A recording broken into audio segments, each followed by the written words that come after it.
सियावर रामचंद्र की जय। पवन सुत हनुमान की जय। उमापति महादेव की जय। सती जी ने हिमाचल के घर पार्वती के रूप में जन्म लिया। सती जी ने अपने शरीर का त्याग करके फिर हिमाचल के घर जाकर के पार्वती जी के शरीर से जन्म लिया।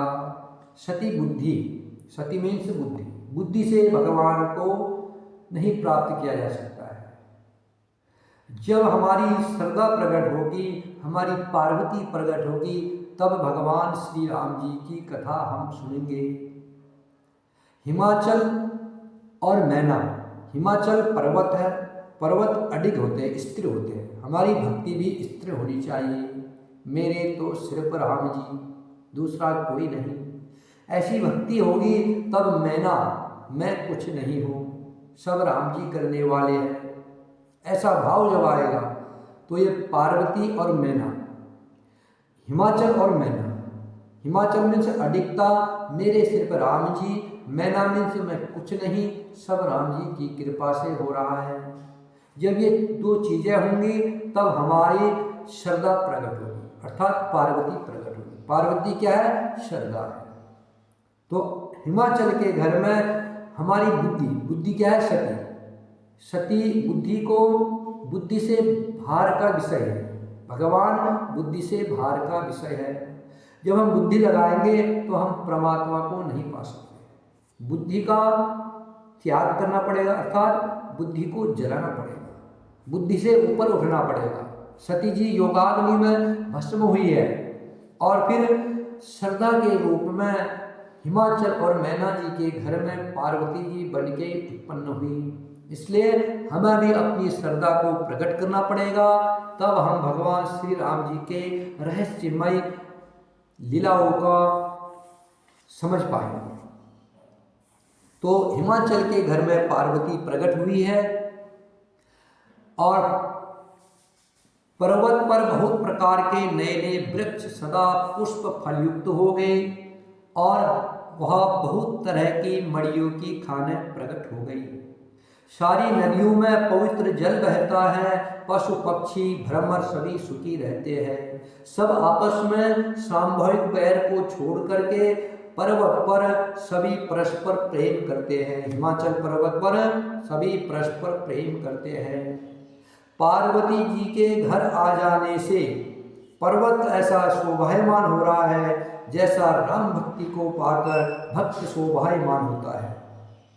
पर्वतराज के घर नित्य नए नए मंगलोत्सव होते हैं, जिसका ब्रह्मादि यश गाते हैं। जब नारद जी ने यह समाचार सुना कि पार्वती जी हिमाचल के घर में प्रकट हो गई है, तो नारद जी हिमाचल के घर पधारे। पर्वतराज ने उनका बड़ा आदर किया और चरण धो करके उनको उत्तम आसन दिया। फिर अपनी स्त्री सहित मुनि के चरणों में सिर नवाया। हिमाचल ने अपने सौभाग्य का बहुत बखान किया और पार्वती को बुलाकर नारद जी के चरणों में प्रणाम कराया और कहा, हे मुनिवर, आप त्रिकालज्ञ और सर्वज्ञ हैं, आपकी सर्वत्र पहुँच है, अतः आप हृदय में विचार कर पार्वती जी के गुण दोष कहिए। नारद मुनि ने हंसकर रहस्य युक्त कोमल वाणी से कहा, हे हिमाचल, तुम्हारी कन्या सब गुणों की खान है। यह संभाव से ही सुंदर, सुशील और समझदार है। उमा, अंबिका और भवानी इसके नाम है। कन्या सुलक्षणों से संपन्न है। यह अपने पति को सदा प्यारी रहेगी, इसका सुहाग सदा अचल रहेगा और इसके माता पिता यश पाएंगे। यह सारे जगत में पूज्य होगी और इसकी सेवा करने से कुछ भी दुर्लभ नहीं होगा। संसार में स्त्रियां इसका नाम स्मरण करके पतिव्रत रूपी तलवार की धार पर चढ़ जाएंगी। हे पर्वतराज, तुम्हारी कन्या सुलक्षणी है। अब इसमें जो दो चार अवगुण हैं उन्हें भी सुन लो। गुणहीन, मानहीन, माता पिता विहीन, उदासीन, संशयहीन, योगी, जटाधारी, निष्काम हृदय, नंगा और अमंगल वेश वाला, ऐसा पति इसको मिलेगा। इसके हाथ में ऐसी ही रेखा पड़ी है। नारद मुनि की वाणी सुनकर और उसको हृदय में सत्य जानकर हिमवान और मैना को दुख हुआ और पार्वती जी प्रसन्न हुई। नारद जी ने भी इस रहस्य को नहीं जाना, क्योंकि सबकी बाहरी दशा एक सी होने पर भी भीतरी समझ भिन्न भिन्न थी। सारी सखिया पार्वती, पर्वतराज हिमवान और मैना सभी के शरीर पुलकित थे और सभी के नेत्रों में जल भरा था। देवर्षि नारद के वचन असत्य नहीं हो सकते, यह विचार कर पार्वती ने उनके वचनों को हृदय में धारण कर लिया।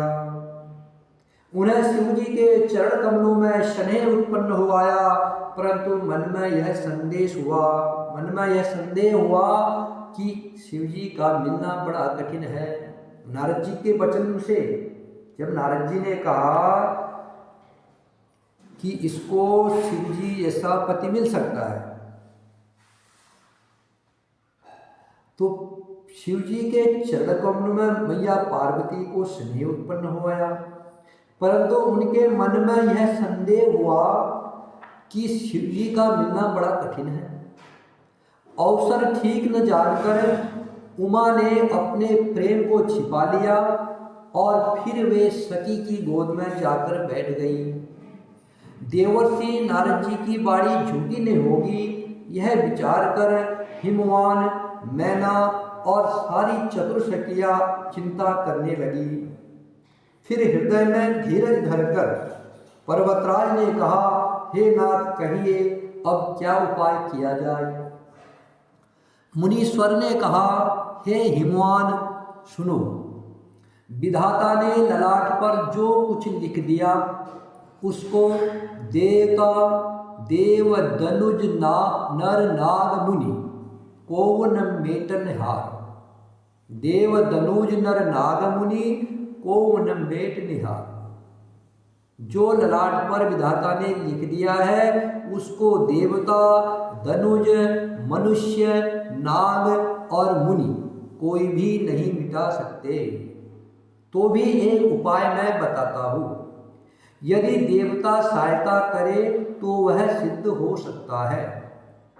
पार्वती जी को वर तो निस्संदेह वैसा ही मिलेगा जैसा मैंने तुम्हारे सामने वर्णन किया है, परंतु मैंने वर के जो जो दोष बतलाए हैं मेरे अनुमान से वे सब शिवजी में है। यदि शिवजी के साथ विवाह हो जाए तो दोषों को भी सब लोग गुरु के समान ही कहेंगे। जैसे विष्णु भगवान शेषनाग की सैया पर सोते हैं तो भी पंडित लोग उनको कोई दोष नहीं लगाते। सूर्य और अग्निदेव अच्छे बुरे सभी रसों का भक्षण करते हैं, परंतु उनको कोई बुरा नहीं कहता। गंगा जी में शुभ और अशुभ सभी जल बहता है, पर कोई उन्हें अपवित्र नहीं कहता। सूर्य, अग्नि और गंगा जी की भांति समर्थ को कुछ दोष नहीं लगता। यदि मूर्ख मनुष्य ज्ञान के अभिमान से इस प्रकार होड़ करते हैं तो वे कल्प भर के लिए नरक में पड़ते हैं। भला कहीं जीव भी ईश्वर के समान सर्वथा स्वतंत्र हो सकता है? गंगा जल से भी बनाई हुई मदिरा को जानकर संत लोग कभी उसका पान नहीं करते, पर वही गंगा जी में मिल जाने पर जैसे पवित्र हो जाती है, ईश्वर और जीव में भी वैसा ही भेद है। शिवजी सहज ही समर्थ है क्योंकि वे भगवान हैं। इसलिए इस विवाह में सब प्रकार से कल्याण है। परंतु महादेव जी की आराधना बड़ी कठिन है, फिर भी तप करने से वे बहुत जल्दी संतुष्ट हो जाते हैं। यदि तुम्हारी कन्या तप करे तो त्रिपुरारी महादेव जी होनहार को भी मिटा सकते हैं। यद्यपि संसार में वर अनेक है, पर पार्वती के लिए शिव जी को छोड़कर दूसरा वर नहीं है। शिव जी वर देने वाले हैं, शरणागतों के दुखों का नाश करने वाले हैं, कृपा के समुद्र और सेवकों के मन को प्रसन्न करने वाले हैं।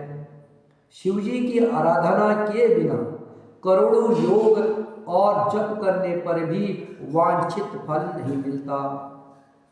ऐसा कहकर भगवान का स्मरण करके नारद जी ने पार्वती जी को आशीर्वाद दिया और कहा कि हे पर्वतराज, तुम संदेह का त्याग कर दो, अब कल्याण ही होगा। यह कहकर नारद मुनि ब्रह्मलोक को चले गए। अब आगे जो चरित्र हुआ उसे सुनो। पति को एकांत में पाकर मैना ने कहा, हे नाथ, मैंने मुनि के वचनों का अर्थ नहीं समझा। जो हमारी कन्या के अनुकूल घर वर और कुल उत्तम हो तो विवाह कीजिए, नहीं तो लड़की चाहे कुमारी ही रहे, मैं अयोग्य वर के साथ उसका विवाह नहीं करना चाहती, क्योंकि हे स्वामी, पार्वती मुझको प्राणों के समान प्यारी है। यदि पार्वती के योग्य वर न मिला तो सब लोग कहेंगे कि पर्वत संभाव से ही जड़ मूर्ख होते हैं। हे स्वामी, इस बात को विचार कर ही विवाह कीजिएगा, जिसमें फिर पीछे हृदय में संताप न हो। इस प्रकार कहकर मैना पति के चरणों पर मस्तक रखकर गिर पड़ी। तब हिमवान ने प्रेम से कहा, चाहे चंद्रमा में अग्नि प्रकट हो जाए, पर नारद जी के वचन झूठे नहीं हो सकते। हे प्रिय, सब सोच छोड़कर श्री भगवान का स्मरण करो। जिन्होंने पार्वती जी को रचा है वे ही कल्याण करेंगे।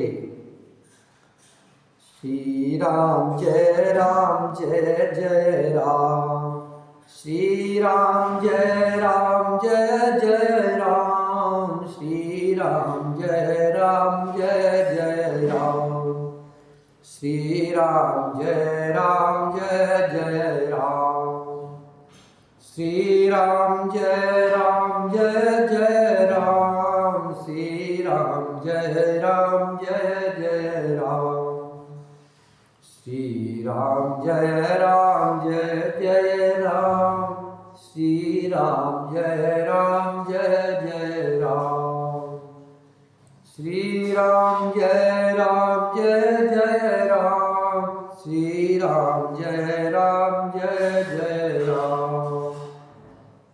सीताराम सीताराम सीताराम सीताराम, सीताराम सीताराम सीताराम सीताराम, सीताराम हनुमान सीताराम हनुमान, सीताराम हनुमान सीताराम हनुमान, सीताराम हनुमान सीताराम हनुमान, सीताराम हनुमान सीताराम हनुमान, सीताराम हनुमान